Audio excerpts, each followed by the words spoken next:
I'm pretty sure everyone out there has heard of the concept of the one, this idea that there is one perfect person out there for you. And here's why I think it's destroying relationships.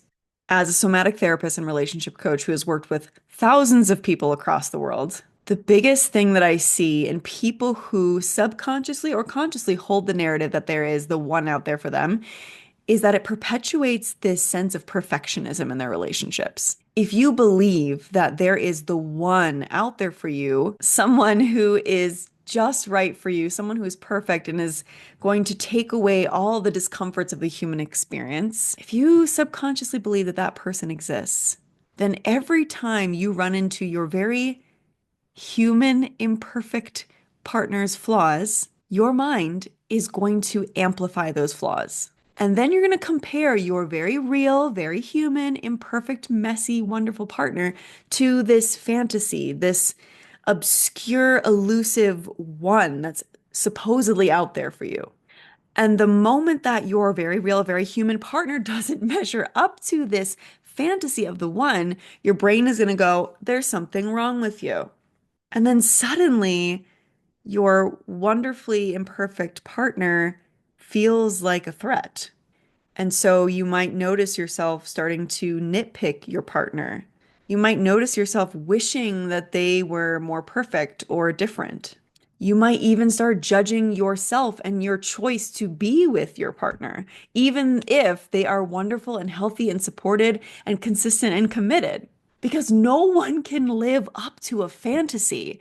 And that's what this idea of the one does to relationships. It compares everyone to this fantasy. So not only does the idea of the one perpetuate perfectionism, this perfectionism leads to chronic and unnecessary dissatisfaction in relationships. If you subconsciously believe that if you were with the one, you wouldn't have any challenges, you would never have any conflict, nothing about your partner would annoy you, and then you meet reality. Your very real, very human, very imperfect, wonderful partner who is not living up to this perfect fantasy is suddenly you are seeing someone through this lens of not enoughness. And when you see your partner or your relationship through this lens, you're going to be dissatisfied.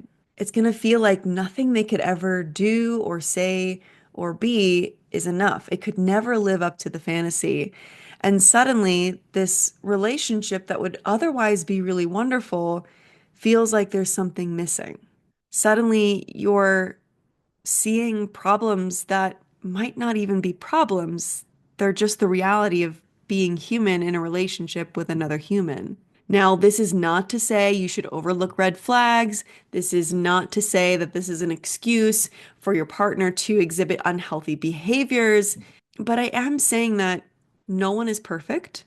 And if we're constantly striving for perfection, if we're constantly striving to find the perfect one, then no human is going to feel good enough. And we are constantly going to be doubting our decision and our sense of commitment in our relationship if we have this other fantasy looming in the background. And when you have this fantasy kind of floating in the background, it's going to be a lot harder to be present in your very real, very wonderful, very imperfect human relationship.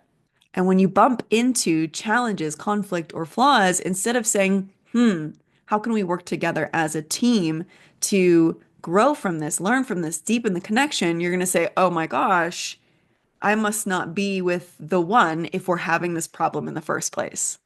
So, this idea and this fantasy of the one also keeps people from actually investing in their relationships and learning the necessary skills that are required to sustain a lifelong healthy relationship with another very real, very imperfect human person. And I get it, letting go of this fantasy, this belief of the one can feel really challenging. There might be grief that comes along with that process of letting go of this idea of there's someone perfect out there that's going to rescue you from the human experience. But let me tell you that on the other side of the fantasy is something even better. It's something real. It's something beautifully messy. It's something unique. It's something multifaceted that has depth and dimension. It's something that requires you to show up in your relationship and be vulnerable and to put your heart out there and to take risks and to grow. A fantasy would never really require that of us. But I really believe that fully embracing and being present in your very real, very imperfect, very messy human relationship is better than the fantasy. It's better than the one because it emphasizes choice. It says, I choose you, even though you're imperfect, even though you're not the fantasy. I choose you in all that you are. And then also knowing that your partner chooses you in all that you are and that you don't have to be perfect. You don't have to try to be a fantasy. It gives you and your partner the freedom to be who you are and to meet each other in your imperfections and to learn from one another and to grow as a person. And to me, this makes you feel even more solid and committed in your relationship because you're not looking for perfection. You're not looking for the fantasy. You're making a day-to-day, moment-to-moment empowered choice to cultivate the most amazing relationship you possibly can. And your partner is making that same choice. And I just think there's nothing more beautiful than that. So if you're ready to release these perfectionistic fantasies and beliefs that are causing unnecessary dissatisfaction in your otherwise amazing relationship, I have a free resource for you that you are not going to want to miss. It's called The 5 Keys to Feeling Rock Solid in Your Relationship. And I created this for the person who knows that they have someone wonderful and worthwhile and loving in front of them, but they keep bumping into these beliefs, these barriers to being able to fully embrace and experience that love.